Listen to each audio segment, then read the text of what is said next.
And I hope you can forgive me for what I did. I should have asked you first. So, I apologize. So we good? Okay, fine. But seriously, I couldn't be in the intro during the last episode? It was a last-minute thing I did, but we're past that. Now, it's time for part 3. Part 3? Does that mean...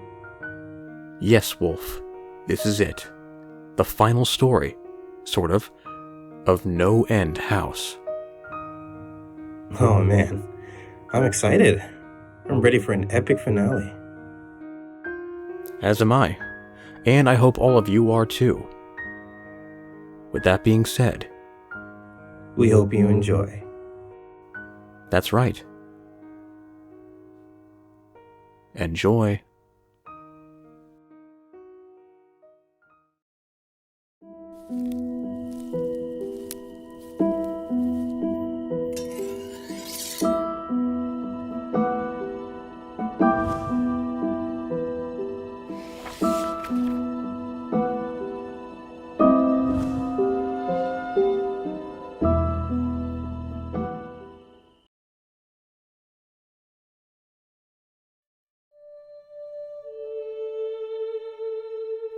David stumbled to his car in a daze.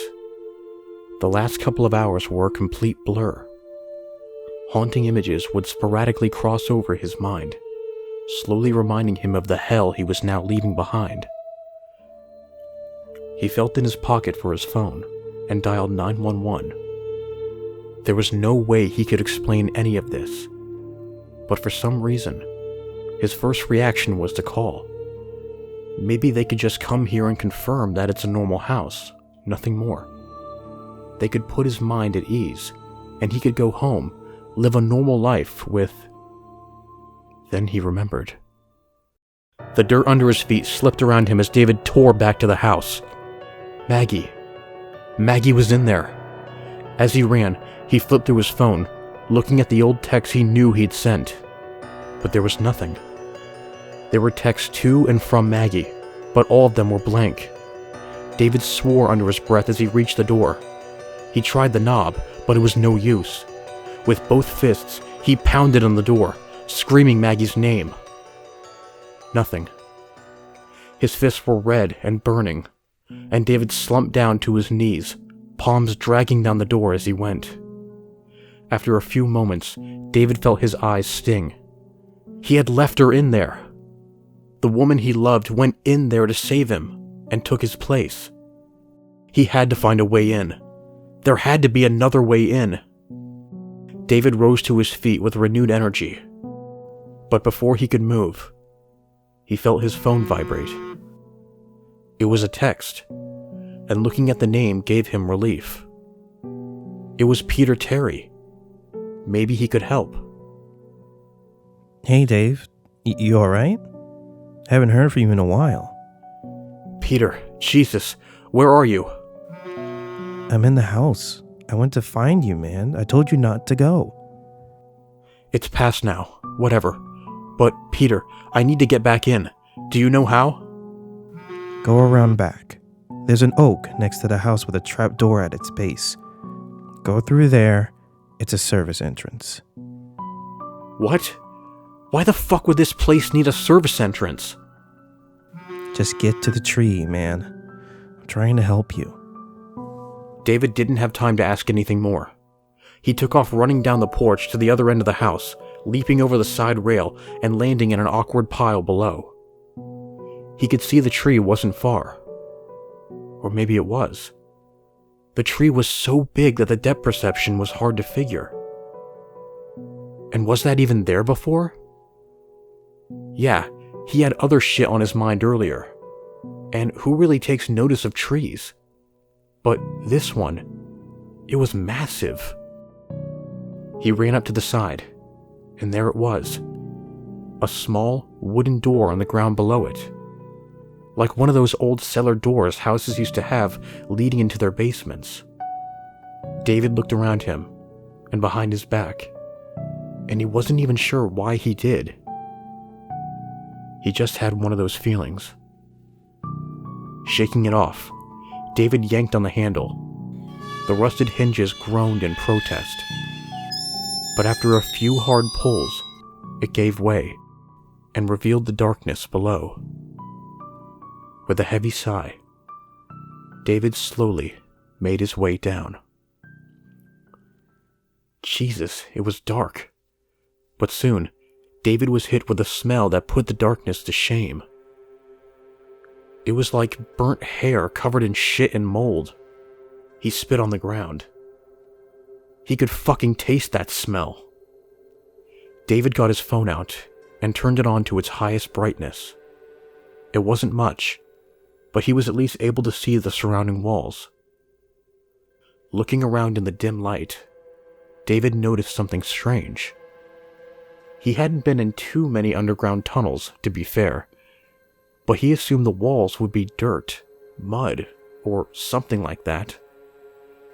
He couldn't quite see what it was, but it wasn't anything man-made, or that could pass as dirt.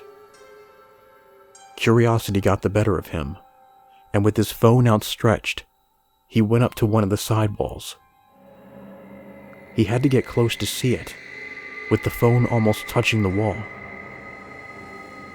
David's eyes grew wide. No, can't. With his other hand, David prodded at the wall. It gave a bit, but was solid. He was reminded of the smell, and now knew its origin. It was flesh. The walls of the tunnel were covered in burnt skin. David moved the phone a few inches and followed the light. He saw areas where different skins were sewn together with some rough metallic string, almost like copper wire. One section made his stomach turn over on itself. It was a face, a human face, stretched out and elongated, with its eyes and mouth sewn shut. The nose was removed, and the hole that was left behind was sutured as well. Maybe it was the smell, or the sight of this, but David couldn't take it. With a lurch, he turned to the side and vomited on the ground. The tunnel went on for ages. What was most likely a few minutes felt like hours to David. He had to get inside and save Maggie. Nothing else mattered. Peter was a friend of his, but if it came down to it, Maggie was the first to save. Peter could rot in there if need be. Then again, he was the one that told him about this path. David's mental debate ceased after something from behind touched him. With a start, he spun around and was face to face with nothing. Confused, David brought his phone up and reached out into the blackness. Nothing. Nothing except a wall. A wall that wasn't there 2 minutes ago. Rank and covered in flesh.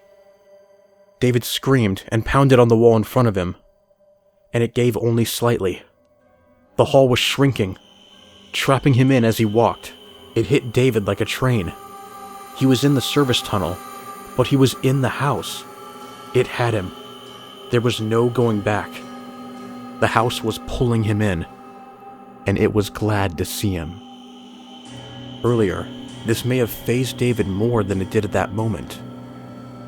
There, in that hell of a tunnel, David barely flinched. He had seen what this place was capable of, and he had witnessed some of the most sanity-testing experiences imaginable.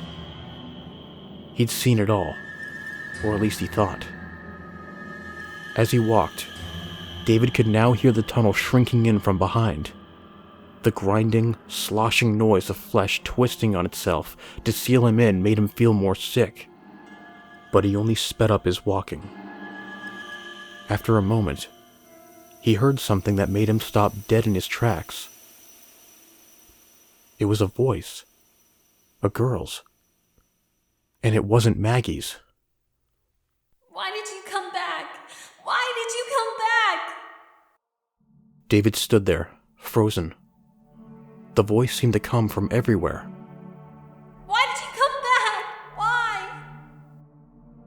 The screaming was getting closer, and David braced himself against the brick wall.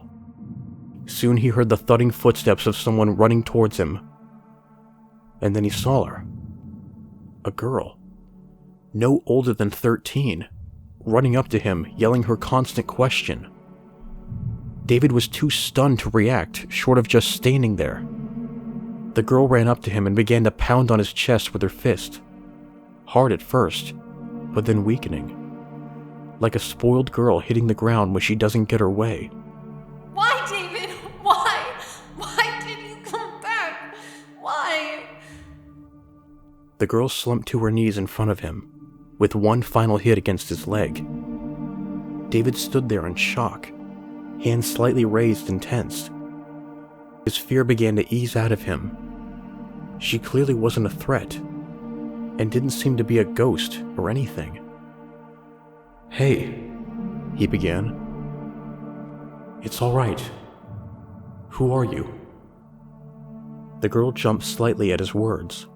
Slowly, she lifted her head to look at David. His heart sank as he saw her face. No eyes. Absolutely no eyes. Blackness. And when she spoke, he could see inside her mouth. No tongue and no teeth. Just a void.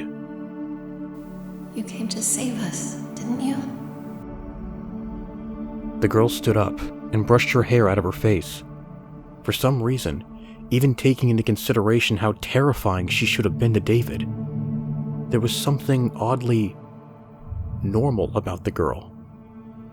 She had shoulder-length brown hair and was skinny as a rail with a few specks of freckles across her nose and cheeks. Even her clothes could have been found in any store. A black tank top and jeans tucked into black-red boots. She was older than he first thought as well, closer to 16, if she even had an age. A hum from behind them startled them both, and dragged David back into his current situation. We have to go. Now. She said. And the girl grabbed his hand and took off. Surprised, David followed and nearly dropped his phone. He tried to hold it up as far as he could to light the way. No need. The girl raised her free hand in front of her as she spoke. I got it. She mumbled something under her breath, something that couldn't have been English. And a glowing light pulsated in front of them and followed. It was like a spotlight from above was following their movements. The hum from behind was getting louder as they approached the first fork in the tunnel. Without hesitation, the girl veered them over to the right. Clearly, she knew where she was going, and David wasn't about to argue. After a moment, the humming stopped, and they stood in front of a ladder leading up in the darkness. Just up here. And the girl began to climb the ladder before them. David snapped back into reality, and he was incredibly confused. "Wait!" The girl stopped mid-climb and looked over her shoulder. Look, I know this is weird. No, I know what weird is. I've seen weird. Who are you? I'll explain soon, okay? We just really kind of need to get out of here, okay? No one is supposed to be here, and we, well, are. So... And with that, the girl returned to her climb. David was about to retort, but the hum from behind grew louder. Survival outweighed understanding at that point, and David grabbed the ladder and followed the girl, leaving that tunnel hopefully for the last time. The ladder led the pair into an empty room. It almost looked like a huge broom closet. A few scattered buckets and mops were lining the walls, but for being a part of the house, it was very unassuming. The girl next to him shook herself off and shoved her hand toward David. Her mood swings were clearly something to be impressed with, and David reluctantly took her hand and shook it. The girl didn't even wait for David to respond. You're probably wondering who I am and why I know you. My name is Natalie, and this is sort of my house. What are you talking about? How is this your house? This fucking place is your house? I know, but you have to understand what happened. It wasn't always like this. And what the hell? What was with that thing you did? With the light down there? Yes, I know. This is all a part of it. It all relates. Just let me explain. Natalie paused and looked at David. He closed his mouth and looked back at her, letting her know that she was now free to talk without interruption. This is my house. I know it may seem like hell right now, and you're right, it is. My family kind of dealt in some weird stuff. We moved into this house about 10 years ago, and it was nice. A small, quaint place, yeah, considering I'm used to the city, but it was nice. The problem is, my family, we can do things. Which is, I guess. Natalie kind of laughed at the thought. Mostly just parlor tricks, like that light show you saw in the tunnels, but some of us, like my brother, took it a bit too far. He started to mess with some dark dealings, demons and summonings and the like. I mean, summoning isn't always bad. I can summon a cat, for instance, which is kind of cute, but what my brother dealt with was far worse. We would try to tell him to end it, but the power was kind of getting to him. Peter was never one to listen to reason. Peter? The ideas were circulating David's head, but he wasn't quite ready to accept it. Peter had been his friend for years, he thought. This one night, 7 years ago, my brother took it too far. Summoning demons for a few minutes here and there wasn't enough for him anymore. He needed more. We would ask him why he was so obsessed with all this, and he would only respond by saying, "Why not?" What happened over the next few nights, it's kind of hard to talk about it. Even with her blacked out eyes, David could tell this memory really pained the young girl. All of this hell, was because of her brother, his friend. It seemed to David that this girl was just as much of a prisoner as he was. "All right," David said, putting a hand on her shoulder. "Then let's get you out of here." David took a look at his surroundings. His heart jumped slightly as he glanced around. Aside from the hatch in the floor they just entered through, there wasn't any other exit, just smooth cement walls. "Do you know where we are?" he asked the girl, hoping to God she had some idea. Yeah, of course. It's my house, isn't it?